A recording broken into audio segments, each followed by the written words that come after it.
Today we'll be talking about how to become a wholesale real estate investor using the BRRRR method. That's BRRRR. I'll teach you what it stands for and how it works. And we're going to be talking with David Dodge, who's an expert at the BRRRR method, and he's going to show you why it makes perfect sense. Stay tuned. This guy's loaded with good content.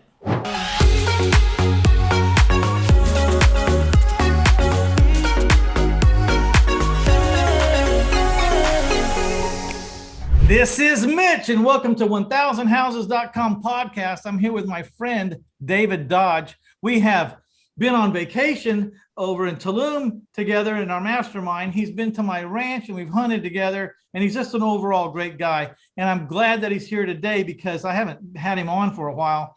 He's also an educator, but low-key looking for the right person for the right fit. He's not a hyper salesman. He's in it for the right reasons. How you doing, David? I'm doing awesome, Mitch. Thanks for having me, buddy. It's good to see you last month down in Mexico. Yeah, we got some things done. So everyone thinks we went down there to party. We really didn't party that hard, right? We did a lot of work. That's right. We did a ton of work. And you know, that particular mastermind, the multipliers that we were at, that was my third year. That was your first. I'm super happy to have you in that group. And you know, the two previous years, Mitch, it was, you know, a little bit more real estate focused. This year, we didn't even talk real estate at all. But I really enjoyed this year. You know, it was just really just get to know everybody in the group and really just, I think it really highlighted for me that, you know, everybody is going through something. And if we're either not in a crisis, we're exiting one, or we're probably about to be in one. And everybody, you're either headed into a crisis, you're in a crisis, or you're coming out of a crisis. You're coming out of one. And it's stages. so true. It's so true. You know, yeah, really even the most successful of us have problems. And, you know, what it really did for me is it, you know, I often try to compare myself to people, and it's probably not the best trait or habit that I have, but it was just really eye-opening, you know, to know that, like, you know, even some of these people that, well, you, of course, are one of them, but like that I really, really look up to and respect like hell, you know, they don't have a perfect life either. People have struggles. No, and, you know, to be clear, Multipliers was there to help really successful people keep from imploding because of the external throes of life, not just the business problems. Not the just business the problems are enough to make you implode. Yes. If your business isn't going right, even if your business is running like a train down a track, which mine is, you know, it's doing well. I'm surprised every day with COVID and the chaos that's out there that I'm still running on track. I did 83 houses in 2020, short of my normal 100, but it was still a great year. Going into 2020, I had no idea how it was going to end up. I was scared to death, you know, but it went good. The thing is, my particular, you know, issue is my spouse has 14 years into Parkinson's, and it's talking about 24-hour care and being there and all this other stuff. And it's a heavy load, you know, and I was able to share that with 50 grown men in a confidential arena. Men brought all kinds of issues there. All kinds of stuff. But I left there, though, Mitch, feeling very good about myself, not because I'm in a crisis necessarily, but just to know that, like, you know, not everybody's perfect and people struggle and people have internal stuff going on. And, you know, it's okay. That's normal. You know, it's not abnormal, I think, is the good way to word it. What was abnormal about that meeting is that 50 men took down their guard. All of them, every one of us took down their guard and got down to some really tough stuff. And it was nice that you weren't judged there. I left there feeling like I had 50 friends. Oh, absolutely. I didn't get to meet them all because there's too many. It was too short a time, but I got to meet a lot of them. We got to meet each other through each other's presentation, if you want to call it that, or your story. So even the ones I didn't meet, I got to know pretty and good. Everybody in that group is, you know, a rock star in my eyes. Every single one of those guys. They're, you know, even the ones that aren't necessarily doing, you know, crazy real estate stuff, they have a big impact in some way, shape, or form, you know, on me by what they're doing, the value they're providing, the businesses that are in. And, you know, it's funny because we didn't talk a lot about real estate this year, and 80%, maybe even 90% of that group is real estate investors. Not all of us in there. There's probably 6 or 8 guys that aren't, but the majority of us are. And, you know, I told Chris, the main guy, of course, that runs it, Chris Arnold, when we were leaving, and I go, man, this was the best year yet. And he goes, you told me that the last 2 years. And I go, but it is, man. It's a phenomenal group. And I'm really just proud. I hope you're enjoying this conversation that I have with David Dodge and the BRRRR method. But before we continue on with that conversation, please hit that like button, hit that share button, and go ahead and subscribe right now. I certainly appreciate you being here, and we are going to be delivering tons of content in the future that you will not want to miss. All right, back to David Dodge and the BRRRR method. You know, there was a lot of conversation about real estate in the halls. And in the hallway. Yes, of course. We were at a beach, you know. But yes, I mean, of course. There was a lot of talk externally, but when we got together, you know, there was a lot of other things that needed to be fixed. Everyone pretty much had a handle on the business, 90% of the people, you know. Sure. The other 10% came and, you know, was looking for some help for the business. That's cool too.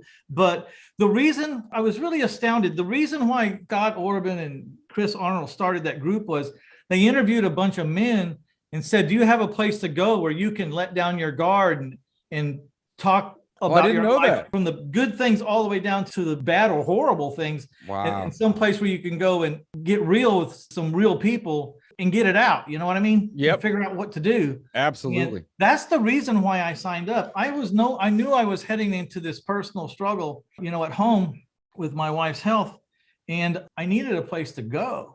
Yeah. And I didn't have a place to go. Anyways, they interviewed all these men, and like 85% of the men said they didn't have a place like that to go. And I was one of them saying, I don't have a place like that to go. So I went there. To a place to get vulnerable, basically. Drop your guard, know that people aren't going to judge you. And instead, they rather you come out with that stuff so they can do what they can to help you. And oftentimes, you're not even looking for advice. You're kind of just looking for a place to let some of that stuff out, you know? So I love that group, Mitch. And I was fortunate enough to be able to do a little intro for you when you joined, but I am really, really happy with that group. And I'm excited to be a part of it. I really am. The other thing I like about it, so if we cause a rush over there, they're only going to take 50 people max. Yeah. And that's one of the, people probably come and go. Sold me. Yeah, people are going to come and go every year, but it's not easy group to get into either. I mean, no. And you know what? I've actually been invited to a couple other groups that had 100, or some of these groups are even close to 200 people. And I've turned them down just because of the fact that it's too big. That's just too big. So 50, it may seem like a lot of people, but it's really not. You know, it's hard to get around the room with 50 people, you know, on the first event. I get it. But really, you know, this is something that they're going to keep going for a really long time. So, yeah, I love the fact that they capped it, though. I really do.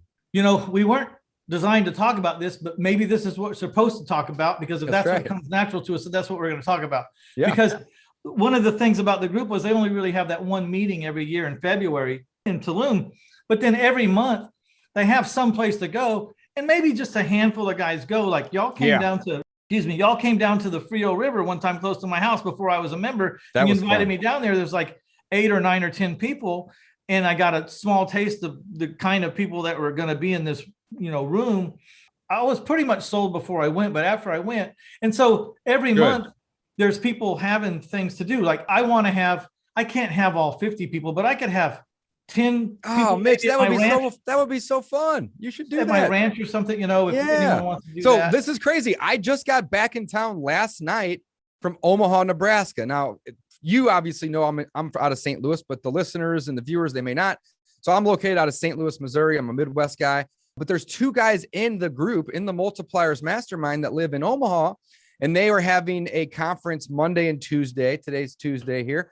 First day, Monday, was all about investors and investing, and their audience was really just a bunch of real estate agents that kind of wanted to make the pivot from being an agent to an investor. And they invited me up, and I got to go and present with Clint and got to visit with Jeff, the other 2 guys that are, you know, in that market. And it was just so fun. So just like you said, you know, there's always something going on, you know, outside of the main event in February with all 50 of the guys.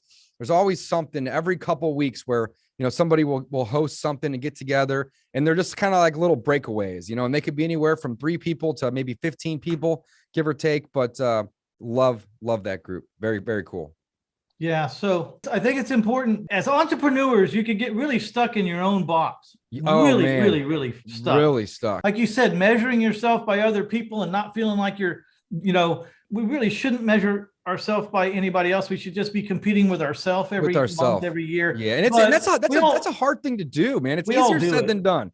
We all easier. Do it. Yeah, absolutely. Easier said than done.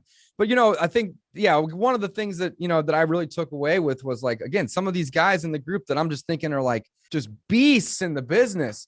And they are, by all means. But it's like, not everything goes to plan all the time, and shit happens, and that's totally normal. And yeah, I think we said it really early on in this episode, but we're either getting ready to enter a crisis, or in one currently, or we're starting to come out of one. It's always one of those three, so very cool. It's kind of a sad statement, but you can't deny it. That's the way it runs. Yeah, it's just, stuff happens, man. It's crazy. If you're running smooth right now, just wait around a little while. Things will start to break. It's the nature of the world. You can't really help it. So that's the task that we have at hand, is to mitigate the throes of life that happen week by week, month by month, year by year. And if you don't morph in any business, the business will die. The business will die. You got to constantly be innovating, and absolutely, man. And it's probably, and it's the same for just your own human personal self. If you're not growing or learning to change and adapt and get better at stuff, then it's a hard place to be, Yeah. You have to adapt and overcome, like, all the time. Right now, it's time for me to give you an opportunity to tune into one of our very special recorded Q&A calls. We archived it just for you so you could listen to it, you could hear the tone, you could feel the flow, and you could see the value. What happens every Tuesday night at 7 o'clock Central Standard Time is we get on a call with investors all around the country, and they ask questions of me and my partner, Mike Powell. And we answer those questions, and we get answers from the audience and suggestions. This is a very big think tank, and it's a wonderful place to be. Not only can you ask the questions that you have and what's on your mind, but you can listen to the situations of all the investors from around the country and learn a ton. So go to 1000houses.com/free-stuff and scroll up and down the homepage there with all the free stuff I have to offer, and find the link that reads Recorded Q&A Call. Click on it. The call will be downloaded to you. You can listen to it, and you can learn why it's such a valuable asset. There's no reason in the world you shouldn't be on that call, learning something new every week or getting your personal questions answered. So check it out. This is Mitch Stephen, and I will see you in the next episode. Let's go.